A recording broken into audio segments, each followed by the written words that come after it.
ദിവസത്തേക്ക് 10 ലക്ഷം രൂപ വരുന്ന ഒരു റൂം കണ്ടിട്ടുണ്ടോ? അതും കപ്പലില്.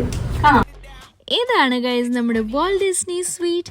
ഡിസ്നി ക്രൂസ് ലൈനിലത്തെ most expensive yet luxurious room. ഇനി ഇതിന്റെ പ്രത്യേകത എന്താവുന്നല്ലേ?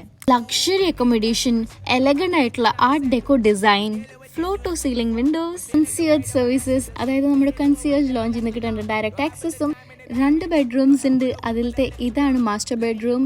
അതിൻ്റെ ബാത്റൂമാണ് ഈ കാണുന്നത്. കിടന്ന് കുളിക്കുക, ഇരുന്ന് കുളിക്കുക, നടന്ന് കുളിക്കുക, എങ്ങനെ വേണമെങ്കിലും കുളിക്കാം കേട്ടോ. ഇവിടെ ഇരിക്കണ ഈ ഐറ്റംസ് എല്ലാം ബുൾഗാരിയയാണ്. നല്ല എക്സ്പെൻസീവ് ബ്രാൻഡാണ്. അപ്പോൾ നമ്മുടെ റൂമിൻ്റെ വില കുറയും തോറും ബ്രാൻഡുകളും മാറും കേട്ടോ. പിന്നെ എന്തിനോ വേണ്ടി ഒരു കിച്ചണുണ്ട്. ഇത് 2ാമത്തെ ബെഡ്റൂം. അതിന് അറ്റാച്ച്ഡ് ആയിട്ടുള്ള ഒരു കുട്ടി ബാത്റൂമും. ഇതൊന്നും പോരാഞ്ഞിട്ട് എൻട്രൻസിൻ്റെ അവിടെ വേറൊരു ബാത്റൂമും കൂടി ഉണ്ട്. ഇനി നിങ്ങൾ പറയണം, നിങ്ങൾ ഇവിടെ താമസിക്കോ? അതും 10 ലക്ഷം കൊടുത്തിട്ട്? കമന്റ് ചെയ്യണേ.